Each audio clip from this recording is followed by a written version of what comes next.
108 அம்மன் கோயிலில் நாம் 8வதாக பார்க்க போகின்ற அம்மன் கூத்தனூர் ஸ்ரீ மகா சரஸ்வதி அம்மன். படிப்புக்கு ஏற்ற தெய்வம். சரஸ்வதி தெய்வத்தை வணங்கினால் நல்ல படிப்பு, நல்ல மதிப்பெண், நல்ல வேலை எல்லாம் கிடைக்கும். புகழ்பெற்ற சரஸ்வதி ஆலயம் எங்கு உள்ளது? கூத்தனூர். கல்வி கடவுள் சரஸ்வதி, அவளே கல்வி, கேள்வி மற்றும் கலைகளுக்கு அதிபதி. அவளை வழிபட்டால் மூடனும் ஞானியாவான். அப்படிப்பட்ட அந்த அற்புத தேவிக்கு என்று தமிழகத்தில் இருக்கும் தனி கோயில் கூத்தனூரில் உள்ளது. திருவாரூர் மாவட்டத்தில் நன்னிலம் வட்டத்தில் அமைந்துள்ள தூர் பூந்தோட்டம். இந்த ஊரில்தான் புகழ்பெற்ற சரஸ்வதி ஆலயம் அமைந்துள்ளது. முற்காலத்தில் இத்தலம் அம்பாள்புரி என்றும் அழைக்கப்பட்டது. பிற்காலத்தில் இந்த ஊரை 2ஆம் ராஜராஜ சோழன் தன் அவைப்புலவர் ஒட்டக்கூத்தருக்கு தானமாக வழங்கியதால் கூத்தனூர் என்று பெயர் பெற்றது என்கிறார்கள்.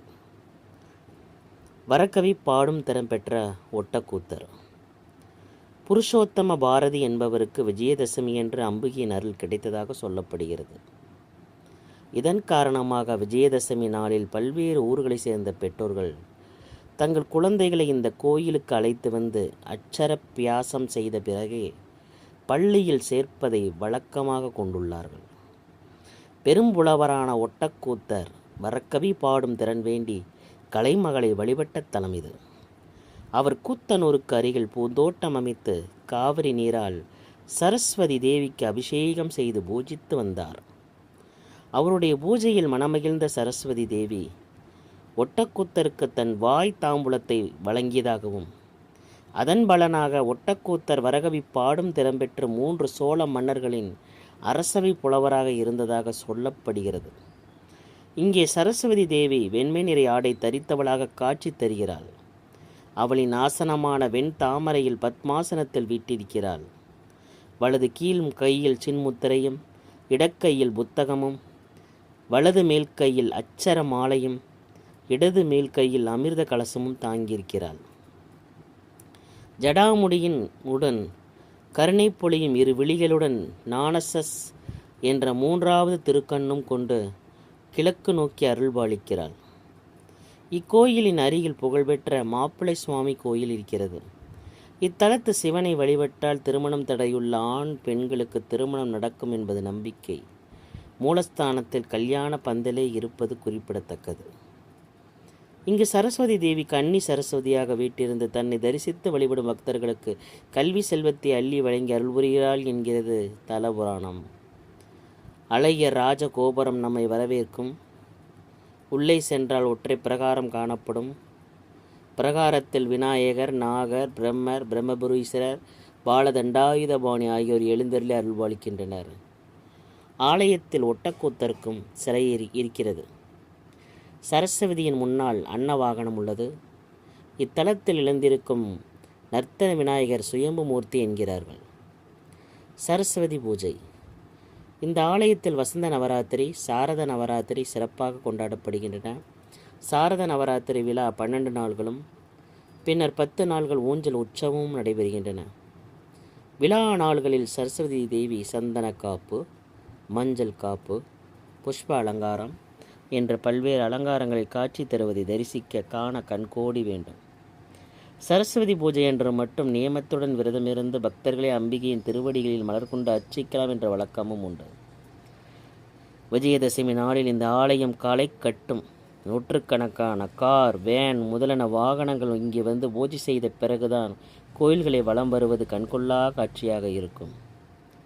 நவராத்திரி நாள்களை தவிர ஆடி, தை, வெள்ளிக்கிழமைகளில் அம்பிகைக்கு சந்தன காப்பு, மஞ்சள் காப்பு அலங்காரம் நடைபெறுகின்றது.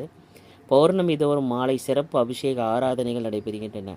சரஸ்வதி தேவியின் அவதார நட்சத்திரமான மூல நட்சத்திரம் வரும் நாளிலும் விசேஷமாக அபிஷேக ஆராதனைகள் நடைபெறுகின்றன. விசேஷ நாள்களிலும் சரஸ்வதிக்கு உரிய புதன்கிழமைகளிலும் அம்பிகைக்கு தேனும் பாலும் அபிஷேகம் செய்தால் கல்வியில் மிகச்சிறந்த முறையில் தேர்ச்சி பெறலாம் என்பது ஐதீகம். வாழ்வில் ஒரு முறையேனும் உங்கள் பிள்ளைகளை கூத்தனூர் அழைத்துச் சென்று சரஸ்வதி தேவியை வழிபட செய்யுங்கள். வாழ்வில் அழிவில்லாத செல்வம் கல்வியே. அதை அருளும் அன்னையை தவறாமல் போற்றுவோம். கூத்தனூர் சரஸ்வதி கோயில் மயிலாடுதுறையிலிருந்து திருவாரூர் செல்லும் சாலையில் பூந்தோட்டம் என்ற இடத்துக்கே அருகே அமைந்திருக்கிறது கூத்தனூர் கிராமம்.